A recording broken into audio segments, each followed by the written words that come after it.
My name is William Chainey Harpe. The industry knows me as just Chainey Harpe. I'm an audio engineer, preferably monitors. I've been mixing since I was 16 years old. I just had my 60th birthday. Chris Brown entered the market as a 14 or 15-year-old vocalist slash dancer. They put together a team right around the release of his first song in 2005. I was part of that team, and I've been with him his entire career. Chris is extremely creative. Part of my journey is to put myself around, I say, people that's smarter than me, right? I love that when your artist is that figurehead, always giving you something that's challenging. My name is Kevin Brown, and I'm the front of house engineer for Chris Brown's Under the Influence Tour, Europe. I've been working for Chris maybe 3 or 4 years. I believe this is my third tour with him. The Under the Influence Tour in 2023, I believe, is special because Chris hasn't been back for quite some time. So it's one thing to come to a city with an artist and we play at the O2. It's another one to come with an artist and you play the O2 for 6 nights and they're sold out. I can say this is really a first for me and all the shows that I have done to just experience this level of admiration for an artist. This is a show that's loaded with a lot of playback material, a lot of dancing and a lot of layers. I love going AES, digital, and kind of staying there. There's some aspects of live sound to where I try to maintain analog.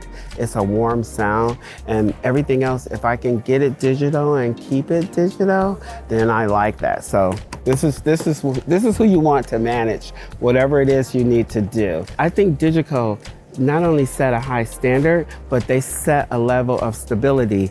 And as products develop, as new protocols change, I rarely need a different console. This is like the best thing you can have in your arsenal because the way they have networked their engineers with their support team, with all the engineers that use this product, is such a flow of information.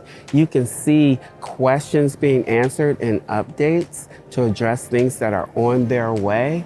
And that's why it's so easy to just always ask for one of these. I'm using the DiGiCo SD7 Quantum. It's my surface of choice because of layout. We come from a time where analog presented us with faders and more things to touch, which make it more ergonomic and just intuitive. Inside of the DiGiCo ecosystem, we have 2 SD racks, 32-bit cards, which house the analog backup for our playback rig, but the heart and soul of it come through a orange box that's fitted with 2 DMI cards. One is Dante and the other one takes us and puts us on the fiber loop. We're dealing with one person on stage and playback. And some people will argue that it's an easy gig.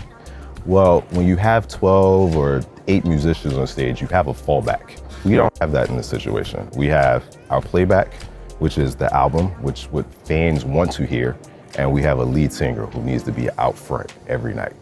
My job is to be able to take that and make it sound as if there's a band on stage. And that's really made possible with all the processing that DiGiCo is able to give us. Every channel has a multi-band compressor, which is the first thing I activate. It really gives you the ability to shape and manipulate sounds for additional control. Then with the addition of, the mustard, you also have DigiTube. So sometimes I want to push something forward without making it loud. I can just get some tube emulation in and I can drive. If you have a song that's say 2 or 3 minutes, but it moves in sections, you have to be able to adjust to those sections, and snapshots allow you to do it. Maybe there's a guitar ride in the beginning of the song. Well, consistency is key, and maybe someone's talking to you the night before, or your artist has just dropped the mic and you need to switch to the spare. Well, now you just missed the guitar solo. But if you snapshot it, the guitar solo is front and center every night, and now all you're doing is riding the mix. I believe that we have reached a point in the show where everyone is pleased with the sound. Normally, Mitch, our music director, is out here with us for the first couple of weeks, and he'll give me notes, he'll talk to Chris after the show, sometimes he'll talk to him mid-show just to see where he is and what he's thinking. And we've been able to get to a point where we are very happy. Last tour, we had a couple of comments from people who have seen the shows and have been out here with us continuously that they think it was the best he's ever sounded. And I will attest this to the tools that DiGiCo has given me. I've been on other brands where I said, hey, I just used your blah, blah, blah desk, but now I have your other desk. I just want to move the file to it. Oh yeah, that really doesn't work that way. It might be easier if you just build from scratch kind of thing. So this is what I like about DiGiCo, for real, for real. DiGiCo assumes when you call them, you're on fire. Because we are. We ain't at home. I don't have a console at home. If I'm behind this desk, I'm probably at work. I'm probably on tour, and I probably have a limited amount of time. And that's their approach. I think that's the magic in it. It's a big group of people that do what we do.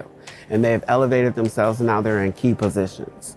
And that's evident when you send something to them. They hit you back like you're on fire. DiGiCo as a company, they make you feel like a person.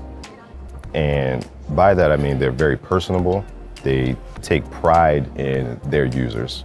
So you'll get representatives to come out, or you meet them at events, and they're very welcoming. And they'll really talk to you. They want to hear what you're thinking. They are open to inquiries.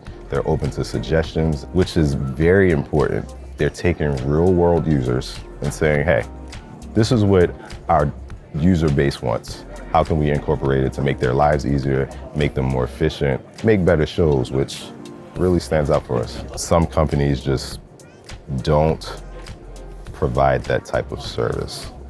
And if you can't stand behind your users, then it puts us in a bad position. And in a live environment, we can't be put in the bad positions. The moment happens once.